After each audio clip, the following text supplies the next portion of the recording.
I had a really fun conversation with a friend of mine who's a pilot. We got all sort of excited about all the ways that piloting and aircraft connect with building your vessel to get you up and out of the matrix of the swamp. You never leave your plane on a dirty airfield or let unlicensed people fly it. So how does that correlate? Like your plane now is your vessel. It's you. You are the one that needs to be in alignment. A great pilot is not going to leave his plane on a dirty airfield. So you're not going to take your being to dirty places. I don't know if you still really need to go to that bar or to that seedy mall or whatever. Try to stay away from them. The more you expose yourself to things that are out of alignment with what you want to become, and these are places as well, you're going to compromise and you're going to get into the minefield and the mindset of those places. It doesn't mean that you can never go and buy your groceries again. It just means that you're going to think about the environments you want to be in, and if you do go into places that are less favorable, you're going to be very conscious of mitigating and neutralizing it in some way. A good pilot does not let an unlicensed person fly his plane. Boundaries. We do not let people into our world, into our private personal life that are unlicensed. They might not even be licensed to fly their own being, much less to fly with us or to fly our plane. So we have to be very boundary conscious around people. Maintenance of the aircraft and of the instrument is paramount. We have to maintain these things. Like we have to check in with our mind frame. Are we thinking for ourselves? All the de-stuffing tools and approaches that we discussed. That's our maintenance. Those are our instruments. Our infrared sauna, our training routine. Those are instruments, and we service ourselves constantly servicing ourselves. Annual service of the entire aircraft is every 100 hours if flying is regulated. If we're regulating our being to become a great craft, we have to have a steady, consistent intervals of service, sleep, reflection, meditation, integration of all the things that we're talking about today. Those are all equivalent to service intervals. So we really have to take care of this vessel. We have to really think of it as a vessel. Getting your vessel off the ground is like going from a caterpillar to a butterfly. You need to build a new vessel, which is hard work that no one can do for you. You have to change everything about your operation systems. You can't help a butterfly get out of the cocoon, spread its wings and fly. It is hard work. It is very hard work for that butterfly to emerge from the cocoon. Sometimes, people have tried to interfere and intervene, and then the butterflies don't fly. One thing that I wrote on my little sheet here is, and as Simon just pointed out to me, which I appreciated, I wrote rebirth. So it's like going through the neck of the bottle was a rebirth. You're becoming reborn.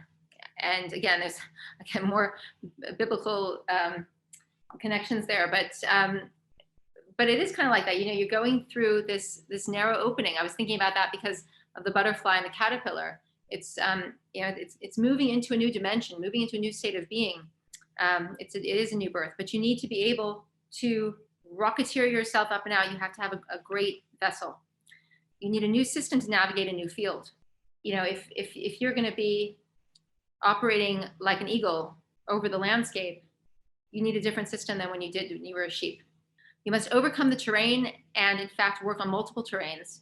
So when you become the eagle, when you take flight and you're no longer a sheep, you've got hills, you've got mountains, you can land on the water. Like you have all these options. So you get to play on them, but you need to overcome different terrain as well and learn how it feels to be on that terrain, how to be on that terrain. You must have a vision for where you want to go, and from there you can develop your user requirement and build the system. So what's a user requirement? The user requirement is the top level description of what you want. So what is that? You want to live the exalted life. So the personal requirements that are needed for living that exalted life. So your user requirement is, I want to live the exalted life. So in order to do that, you have to do the things that enable you to reach that user requirement. There's much to contend with, but you must persevere, persist in the struggle. So that plane, when it's starting to get off the ground, it's like it's finding its balance, it's finding its place. The hardest part is getting that lift off. But then you're going to be up and you're going to be cruising. And you might hit a few storms and you might have to navigate some things, but the point is you're no longer going to be stuck on the ground anymore. You can land, you can take off again. You don't have to stay in flight for the rest of your life. You have the power, the ability to have options. You're not stuck. You're not confined. You're not held captive. Okay, boundaries. Navigation tells us not only where we will go, but also where we won't go. You know what your vision is. You know where you want to be. You know you want to be outside this bottle, and you want to be in life. But if you don't know where you don't want to go, you might wind up in another bottle. Wouldn't that be awful? So your boundaries, you want to be very clear on where you want to be, and let that also help guide you to clarity on where you don't want to wind up. We need to take care to watch our navigation instruments so as not to veer off course. If you can often feel as a pilot like you're flying absolutely perfectly, and yet you're doing a dead man spiral into the ground. In these situations, apparently, if those pilots had read their navigation devices, their instruments, their instruments would have indicated to them that they're not going where they think they're going, and they're not flying up, they're flying down. So basically, this means looking at those things, your fantasies, your illusions, your dysfunctional emotions. Those are your navigation instruments. They're going to tell you. And your feelings, of course, your feelings, but you can't always, you can trust your feelings to a point. The problem is that we're so programmed that there's so much confusion and chaos happening in our feelings. But we can watch whether we're acting functionally, whether we're thinking clearly, whether where our thoughts are coming from, if they're coming from our own mind. Those are all our navigation instruments. And you must trust those instruments rather than getting caught up in the moment. Because when you're caught up in the moment, your instruments will be telling you something, you're not paying attention, and you may be taking a dead man's dive. The reason you want to follow the system, not the feeling, is because often you'll react emotionally to a situation. Your instruments will tell you that you're being manipulated by a controlling person, for example, or that your emotions are being exploited, and you know you should not engage. So you know that moment, and everything's indicating to you.